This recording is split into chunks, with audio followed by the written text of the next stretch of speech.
Le coronavirus. Lavez-vous régulièrement les mains. Lavez-les soigneusement à l'eau et au savon, tant la paume que le dos, mais aussi entre les doigts. Comptez entre 40 et 60 secondes par lavage. Toussez ou éternuez dans le pli de votre coude et utilisez toujours des mouchoirs en papier. Jetez-les dans une poubelle fermée. Si vous êtes malade, restez chez vous. Ne vous rendez pas au travail. Évitez autant que possible de vous toucher le visage, en particulier le nez et la bouche, avec les mains.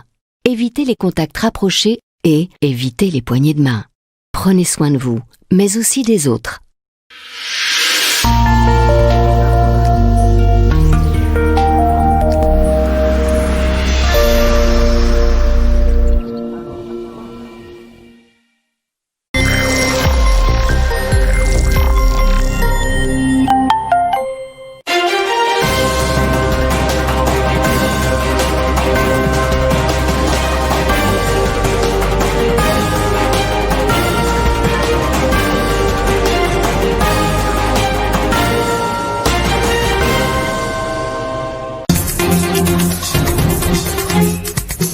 Au sommaire de ce journal, la province du Lualaba vient d'enregistrer 2 cas testés positifs de Covid-19. Ces 2 cas sont de la commune rurale de Fungurome. Ceci ressort de la communication du gouverneur de province Richard Muyej ce mercredi 24 juin 2020. Les activités ont repris ce mercredi 24 juin à l'Assemblée provinciale du Lualaba, conformément à la lettre du ministre national de l'Intérieur. De ce fait, il y a eu plénière. L'heure était à l'adoption du calendrier de cette session parlementaire. Le développement, c'est tout de suite.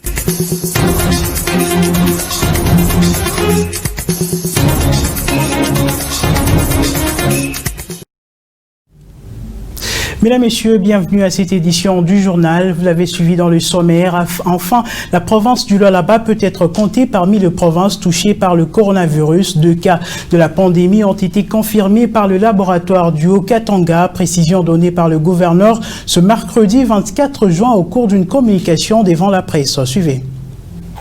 2 personnes résidant dans la zone de santé de Fungurome ont été malades et transféré en date du 14 juin 2020 pour les soins à Lubumbashi dans la province du Haut-Katanga.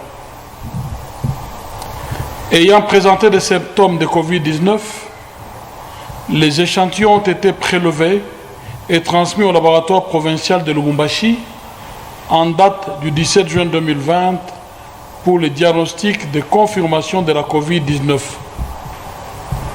Les résultats rendus le 22 juin 2020 par le laboratoire provincial de Lubumbashi confirment qu'il s'agit bien de 2 cas de Covid-19.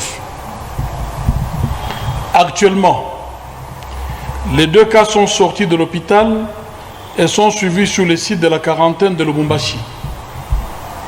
Leur situation est stable. Et c'est l'occasion pour nous de remercier le gouvernement provincial du Haut-Katanga ainsi que son comité de riposte pour cette prise en charge. Ouverture ce mercredi 24 juin 2020 de l'atelier de formation des techniciens biologistes de la pandémie à coronavirus et la biosécurité dans la province du Lualaba. C'est l'hôpital Ouatouétou qui sert de cadre à ces assises. Reportage. Au nom de son Excellence, Monsieur le Gouverneur de la province du Lualaba, Richard Muyej Manguez-Mans, je déclare ouvert cet atelier de formation sur le diagnostic de la Covid-19 et sur la biosécurité dans la province du Lualaba. C'est le ministre provincial de la Santé qui a donné le coup d'envoi de cette formation qui vise à outiller les professionnels de santé, plus précisément les techniciens biologistes des laboratoires, sur le prélèvement, conservation et transport des échantillons des cas de Covid-19. Aider aussi les initiés à la notion de biosécurité et biosécurité. Ce sont des notions très importantes pour qu'ils s'approprient aux germes et à la qualité de ces germes-là qui nous seront apportés. Durant son séjour dans la province du Lualaba, l'équipe de l'INRB venue de Kinshasa profitera pour visiter d'autres laboratoires. Et nous allons aussi évaluer le laboratoire des KCC en ce qui concerne la partie biologie moléculaire pour échanger avec eux, voir comment capitaliser plutôt les efforts de la province ici pour envisager aussi. Lancée ce mercredi, cette séance de formation des 2 jours sera clôturée ce jeudi 25 juin 2020. Les habitants du quartier Camagnola, se trouvant en commune de Manica à Kolwezi, derrière le monument des anciens combattants, peinent toujours à être connectés au réseau SNEL depuis 2019. Un moyen de transport du transformateur serait à la base de cette pénurie. Suivez. Nous nous sommes plaints suite au problème du transformateur situé sur l'avenue Mwachisenge contre Tchala. Les agents de la SNEL étaient venus pour inspecter et voir si le transformateur qui était sur l'avenue Briqueville pouvait être replacé sur l'avenue Mwachisenge pour diminuer la surcharge. Mais depuis que nous avons élaboré le projet, rien n'est encore fait jusque-là. Et aucune réaction de la SNEL. Nous étions le premier à aller faire de porte à porte afin de constituer un montant pour, dans un premier temps, construire un massif et un enclos, et c'est déjà fait. Mais depuis lors, silence total.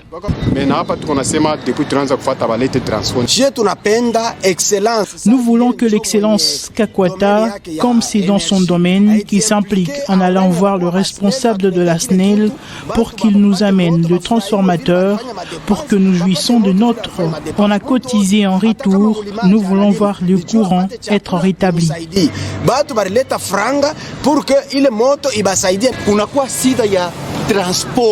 Jusque-là, c'est le transport qui nous fait défaut, d'aller récupérer le transformateur au niveau de l'hypnose et le rendre au niveau de l'enclos aménagé pour y placer.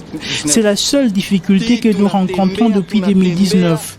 Nous avons mené des démarches, mais sans succès. Nous nous sommes dit qu'on aille voir le ministre en charge de l'énergie pour qu'il nous aide avec le transport, pour que notre transformateur soit déplacé et amené au niveau de notre quartier. Et d'impliquer tout transport. À l'Assemblée provinciale du Lualaba, il y a eu plénière ce mercredi 24 juin 2020, marquant la reprise de ces activités conformément à la lettre du ministre national de l'Intérieur. Les parlements provinciaux ont aussi un rôle à jouer dans la lutte contre la Covid-19 sous la direction de Louis Kamweni Tumbu. L'heure était à l'adoption du calendrier de cette session parlementaire. Suivez. Les honorables députés de l'Assemblée provinciale du Lualaba ont regagné le chemin de l'hémicycle ce mercredi 24 juin 2020. Ce, conformément à la lettre du vice-premier ministre, ministre de l'Intérieur, portant sur la reprise des activités en plénière et dans les commissions. Sous la houlette de l'honorable président Louis Kamweni Tumbu, il s'est agi de l'adoption du calendrier de cette session qui comporte 2 points, à savoir la participation active à la riposte contre le Covid-19 et le traitement des questions législatives. Ici d'une recommandation du VPM qui, je pense, a compris que les députés tant provinciaux que nationaux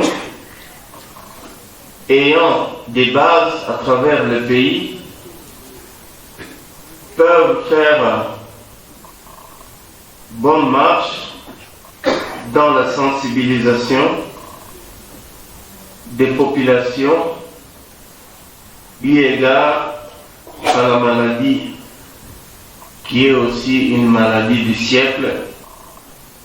Nous avons préféré prendre les missions légaliennes de l'Assemblée de manière globale, mais à partir de demain, nous allons décortiquer les points sur lesquels nous allons fonder notre action.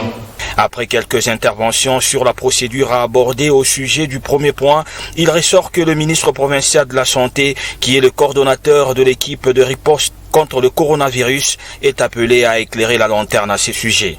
Réglementairement, dans 72 heures, il sera face aux élus du peuple pour un état des lieux de la sensibilisation contre cette pandémie. Étant donné que nous avons fait longtemps sans siéger, or nous avons beaucoup de matières et aujourd'hui, il était question d'adopter ces matières-là à l'ordre du jour. Oui, c'est important, vous savez qu'il y a la pandémie Covid-19, il doit nous expliquer comment il gère. Nous avons des préoccupations, nous en tant que députés. Nous avons beaucoup de questions parce que nous sommes en contact avec la base et que la base nous pose toujours des problèmes en ce qui concerne la gestion de Covid-19. Signalons que c'est dans le respect des normes pour ne pas propager cette pandémie que cette séance plénière s'est tenue. La situation économique qui prévaut actuellement dans la province du Lualaba est celle de la province du Haut-Katanga, avec l'arrêt de plusieurs structures commerciales qui impactent sur la vie de plusieurs commerçants, et les climats des affaires étaient au menu de la réunion stratégique tripartite entre le gouvernement provincial du Lualaba, la FEC du Lualaba et celle du Haut-Katanga ce mercredi 24 juin 2020 au gouvernorat de la province du Lualaba. Suivez. Repenser l'économie afin de la relever d'abord, puis l'adapter à la présente situation fortement affectée par la Covid-19. Voici l'axe central des échanges entre la Fédération des entreprises du Congo Lualaba et celle du Haut-Katanga au cours d'une réunion présidée par le gouverneur Richard Mouyej à l'hôtel du gouvernement. En présence du vice-président national de la FEC, les réflexions ont tourné également autour de la prise en charge des cas de la Covid-19. Le Covid est un problème de nous tous. Nous devons savoir comment vivre avec, comment ouvrir nos comportements économiques avec le Covid et comment lutter et soigner ceux qui ont le Covid. Relever l'économie passe aussi par des allègements dans certains secteurs, ont estimé les participants à la réunion.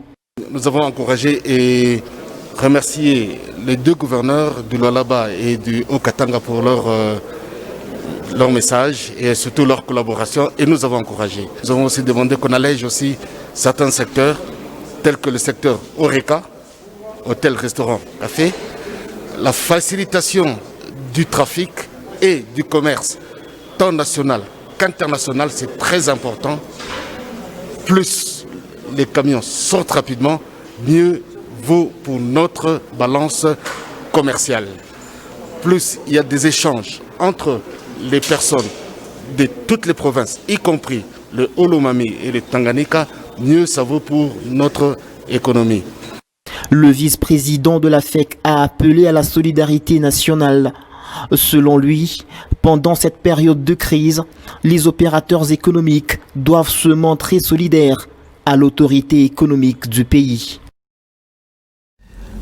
La situation a été très tendue dans la matinée de ce mercredi 24 juin 2020 au Palais du Peuple dans la ville-province de Kinshasa. Sur base des militants du parti politique au pouvoir, Union pour la démocratie et le progrès social UDPS ont poursuivi leur manifestation entamée le mardi 23 juin contre la proposition de loi sur la réforme judiciaire du pays des députés du Front commun pour le Congo. Suivez.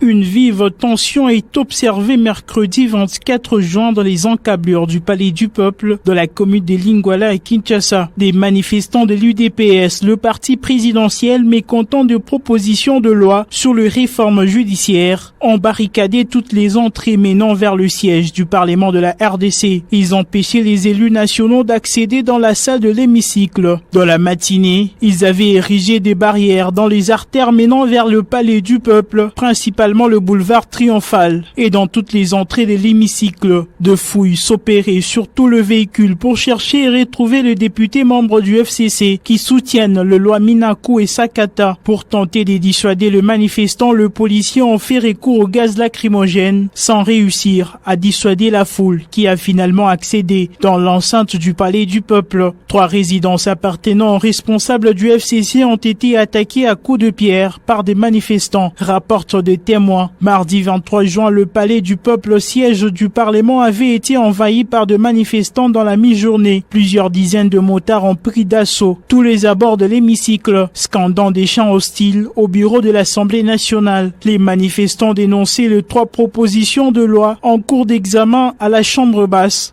pour initier une réforme du système judiciaire congolais. En sport, pour terminer, le CSO Manika a tenu son assemblée générale ordinaire ce mercredi 24 juin au cercle récréatif Manika dans la commune portant le même nom. Le bilan a été adopté mais jugé négatif. Suivez. Engagé en 2e division de la Lina Foot, le Mbingwa de Kolwezi était un assemblée ordinaire pour respecter le calendrier publié par la Fédération congolaise de football, mais aussi dénicher le faille de la saison dernière. Daniel Kapenda Kapen, président du club, mécontent de la position occupée par son club. Mais non, l'objectif n'a pas été atteint parce que l'objectif nous a signé au début du championnat, c'était que nous puissions être à la tête du classement. Or, la rupture ou l'arrêt du championnat fait que vous ne pouvez pas avoir les vrais résultats. Parce que les résultats qu'on a actuellement, c'est un résultat mitigé parce que le championnat n'a pas pu se terminer et les matchs qui ont été joués ne sont pas des matchs égaux, donc c'était pas possible.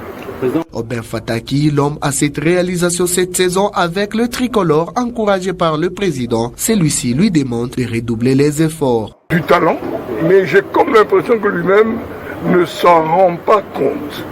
Et je lui ai dit de prendre vraiment conscience parce qu'il a le sens de but. Il a la facilité de marquer et ça, c'est pas donné à tout le monde. Vous savez, le talent, Dieu l'a distribué chacun à une part. Et lorsque vous ne gérez pas bien vos talents, vous les perdez comme ça.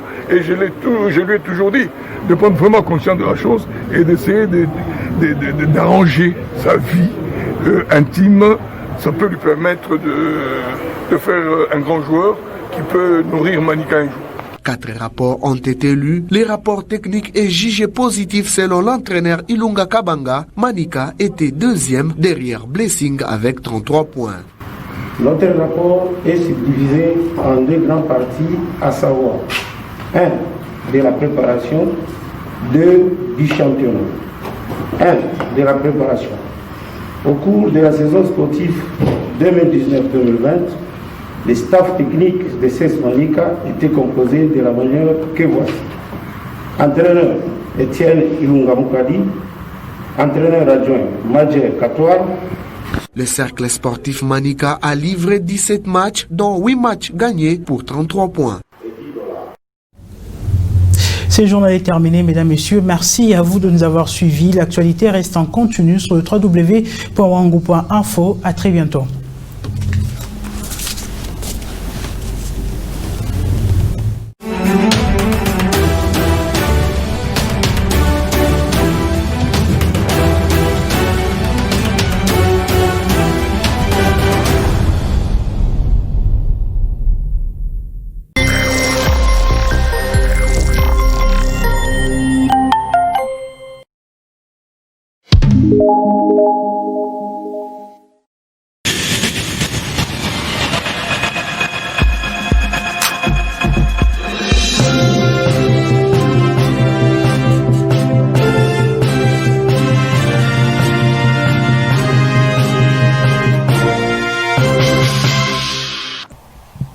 Au sujet de la situation de la pandémie de Covid-19 dans la province du Lualaba, nous portons à la connaissance de l'opinion tant provinciale que nationale ce qui suit. 2 personnes résidant dans la zone de santé de Fungurume ont été malades et transférées en date du 14 juin 2020 pour les soins à Lubumbashi dans la province du Haut-Katanga. Ayant présenté des symptômes de Covid-19, les échantillons ont été prélevés et transmis au laboratoire provincial de Lubumbashi en date du 17 juin 2020 pour le diagnostic de confirmation de la Covid-19. Les résultats rendus le 22 juin 2020 par le laboratoire provincial de Lubumbashi confirment qu'il s'agit bien de 2 cas de Covid-19. Actuellement, Les 2 cas sont sortis de l'hôpital et sont suivis sur le site de la quarantaine de Lubumbashi. Leur situation est stable et c'est l'occasion pour nous de remercier le gouvernement provincial du Haut-Katanga ainsi que son comité de riposte pour cette prise en charge. Le comité technique de riposte à la Covid-19 de la province du Lualaba travaille activement en collaboration avec le comité local de riposte de la zone de santé de Fungurume pour identifier tous les cas contacts directs et indirects. À cet effet, la commune de Fungurume sera confinée le samedi 27 juin 2020, un jour de confinement. Au regard de ce qui précède, aucun voyageur ni véhicule à destination de Fungurume ne sera admis pendant la période susmentionnée, à l'exception de ceux transportant les minerais et intrants miniers de TFM. Il va sans dire que pour les véhicules et voyageurs passant sans arrêt à Fungurume, ainsi que les membres du comité provincial et local de riposte, eux ne sont pas concernés par cette limitation. Que durant ce jour, soit le samedi 27 juin 2020, les activités de la société Tenke Fungurume Mining vont continuer avec son personnel sur site. Ainsi, nous exhortons la population de la province du Lualaba à observer scrupuleusement les mesures barrières pour limiter la propagation de la Covid-19, en particulier le port obligatoire de masques dans les lieux publics. Et en cas de fièvre, de toux et ou de difficultés à respirer, appelez un des numéros verts sans tarder. 082 970 0010 et 082 970 0011. Nous restons calmes, évitons de paniquer. Le gouvernement provincial et son comité de riposte ont pris toutes les dispositions pour le contrôle et pour poursuivre la campagne de sensibilisation. Merci.